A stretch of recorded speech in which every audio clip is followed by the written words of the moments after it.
Hey everyone, I'm back at home base here in Yokohama Bay Sheraton Hotel, and I'm assembling my bike here. Got to do this really quickly. Hopefully within the next 20 minutes, I'll be ready to go, and I'll bring it along with me as I go and ride from the hotel to the venue so that I can check in this bike and not have to worry about it overnight. Or maybe I'll just ride in the morning, but either way, it's going to be a long day tomorrow, so I'll check back when I go and get this bad boy set up here, and we'll go from there. I think it'll be okay. It'll be dry. Check. Wow. Yeah. Okay, so my forecast says it's raining. Possible, but yeah, well, but safety first, and that's all you can do, right? Have fun. Yeah. So here I am, rudimentary bike check-in. Grab the numbers really quick. This is about as quick as I'm going to get when it comes to checking in stuff. Got a nice lady here who we're both not from Japan, at least not directly, and I'm going to be checking my bike in here. All the numbers are checking out for me. I'm able to put out the 350 watts without a problem, but I'll talk a little bit more about my thoughts, and then let me go and get these stickers on the bike here onto the posts, and then we will go from there. The bike is now racked, and I think I'm going to bring my helmet with me back to the hotel and then carry it with me for transition, but there we go. I am not as fancy as everybody else, but as they say, it requires skill to go and put power on the bike as opposed to some of these other bikes, which they are definitely more UCI legal than the tri bike that I have at home. So there we go, where we have it. Here's the transition area. It is a very not so straightforward transition. I believe with the swim we all run out and then go around to enter in, and then I'm gonna have to go around to get my bike here. It'll be a very quick swap. I'm going to then go out to the bike, which I believe bike out is somewhere around that way, or it could be that way. I'll be walking around a little bit just to get myself oriented, and it's close to 6 p.m. here, which means I've got around 12 hours to go before I gotta wake up and, well, really do this. But rest of the night is going to be going back to the hotel, going to take a very quick swim, and then head out for, or at least go to the lounge for dinner, and then pack, yes, pack, because I've got a very long morning ahead of me, and then asleep. So with that, there we go. That's Yokohama. I'll be racing here tomorrow. It's going to be it's kind of hard for me to believe I'm going to be going, and well, going hard tomorrow. So this will be fun, and looking forward to just, having fun out there tomorrow, and we'll see what my body gives me. Until then, we'll check out from here.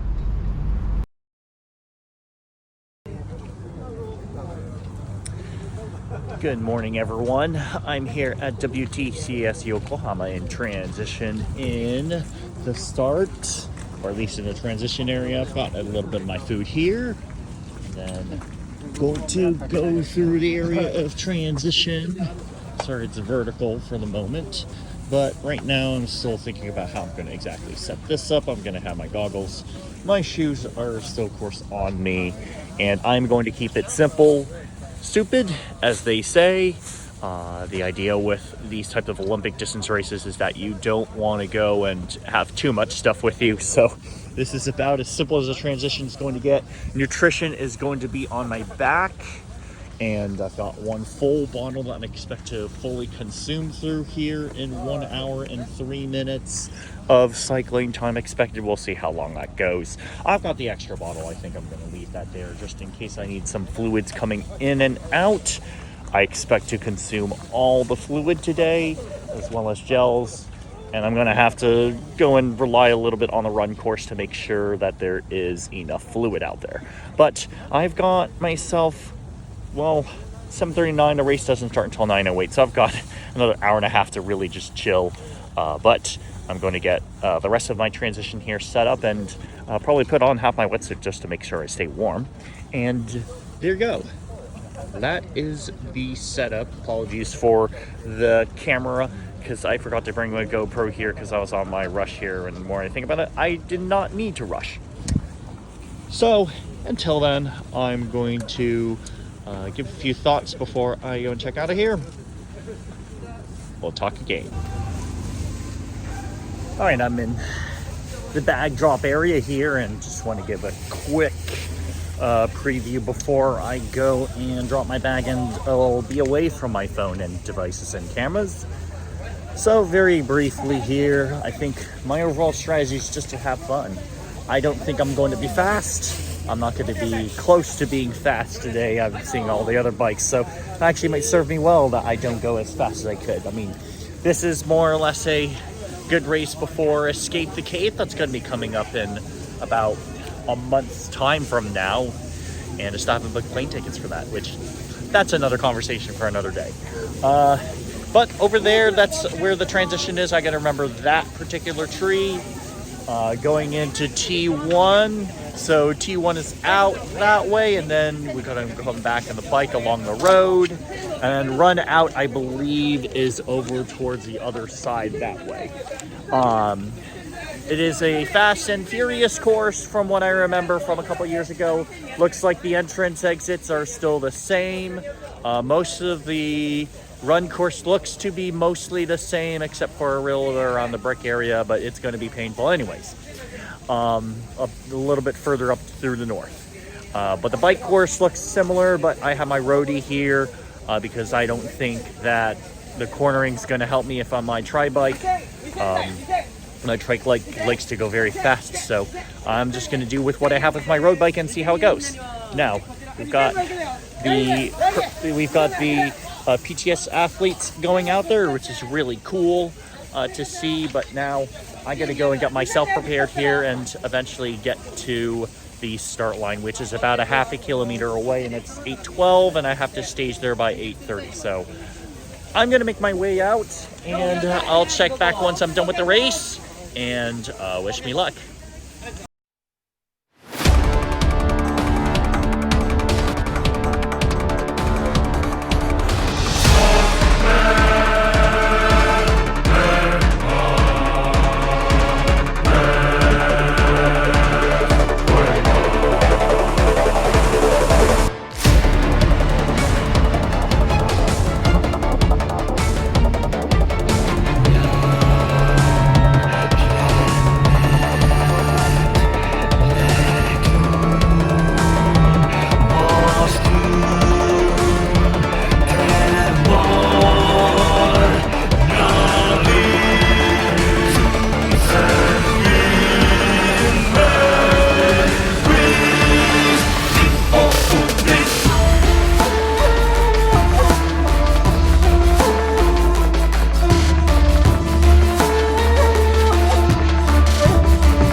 And it is evening here in Tokyo, Narita, and you might ask, well, why am I filming in Narita? That's because I was incredibly busy at WTCS Yokohama, and I just had to go and make sure that I got my bike more or less settled in here. Collar popping out, probably gonna let things go. But overall, just to give a little bit of a race recap. The race went fairly well, in my opinion, although I felt my swim felt slow, but the reality was the swim was not slow. I looked back at my times from 2018, and my swim time was about a minute and a half faster compared to then, so I'll take that for the win. And then transition was uneventful, and then apparently needed to go and wear my race bib on me while I'm on the bike. So actually I had to go right to the mountain line and then right back to my transition area. And yeah, I lost a minute there. So that was a rookie mistake. Nah, that was a mistake on my end, and I should have paid attention a little more. And so the official was like, stop, you, stop. I was like, what did I do? I was like, where's your bell? I'm like, oh. So yeah, I lost about a minute and a half trying to get my race number on me when I was on the bike. So that was funny. I was like, oh my God. And then I ended up really pushing the power in the beginning. The heart rate was dropping more towards the end, but it was dropping also because it started pouring on lap 4 of 6 or 5 of 6. And I mean, it was pouring. But it kind of cleaned me off a little bit. I mean, I was kind of roughing about with the transition area where it was a little bit sandy and a little muddy. But the bike overall, I mean, it was a little bit dodgy here and there, but that's circuit racing for you. And the bike overall turned out to be very good. And then the next part is to go and hit the T2, which was uneventful, although the socks are a little bit wet because of the downpour. Not as wet as I thought it would be, but still a little bit moist there. And then the run came, and the run was probably my fastest Olympic distance type of style of running. So yeah, 6-minute 40 pace, which I was very happy with, albeit with some my Hoka Rocket X2 shoes, which of course kind of helps a little bit. If I were any other shoes, it'd probably be 6-minute 50 pace, but I'm very happy with that pace, and I was going hard. I was a little bit worried that I would have to use the restroom somewhere because they had no porta potties whatsoever on that run course, because again, you were running on public lands and so, or the public parks. But I ended up not needing to, and actually the sun came out towards the end, which was pretty nice, but I was almost at the end. It felt a little bit short, I'm not gonna lie. And it probably was a little bit short. My watch was only doing like 5.6 or 5.7 miles. And I was like, I'll take that. I mean, I was starting to accelerate towards the end, knowing the finish was nearby. A heart rate was in the mid 160s, which is where I was hoping it would be, which was what the training has held up. And overall, a very good finish, 2 hours and 15 minutes, I think, which again is a really good time for me, which apparently is 7 or 8 minutes faster than my time from 2018. So I'll take that time. Overall, had a really good time, had a lot of fun. I think I was definitely not the top 3, was probably around top 10. My tattoo is still on me. That's how quickly I was going about, although I ended up not needing to really rush because the train tickets were apparently like 50 minutes from when I bought them, so that was a little bit of a bummer that I had to go and wait at the train station. But then I kind of slept a little bit on the train, and here I am at Narita airport heading over to Busan for my next business segment. So I'm going to be in Busan, actually it's more like Sachon and Changwon and other cities in Korea, where I will be doing my next business leg. I probably am not going to be exercising much this week. I kind of want to take a little bit of a mini break, and then I'll still work out and run a little bit, but that's about really it for that hotel. Then we'll get back next Saturday, where I will start to do some mini training and more or less go from there. So again, I'm at Narita airport. It is a very long day. It's closing in on 7 p.m. here. It's like 6:40 right now, but there you go. That's your race recap of WTCS Yokohama. And I kind of want to do this race again just to kind of see if I could do a little bit more prep compared to this time, where I was cramming in the race with a bunch of business travel. But I'm very happy with the result, even though my training has only been half of the load that it was from last year. And I'm okay with that. And I'm enjoying these races more, and that's really what ultimately matters. So without further ado, I'm gonna need to go and board the plane here to Korean Air, flying over to Busan. My bike is also traveling with me, and until then, we'll check out from here. So If you like the content of this video, make sure to go and hit that subscribe button for me, hit that like button as well, and leave a comment down below. I don't know if you were also having interest to WTCS Yokohama, and let me know if you want to join that race with me. Maybe I'll join next year if exchange rates are favorable. And of course, hit the bell notification on the bottom right hand of this corner, and keep up to date with the other videos that I post. And until the next one, Yoshi out.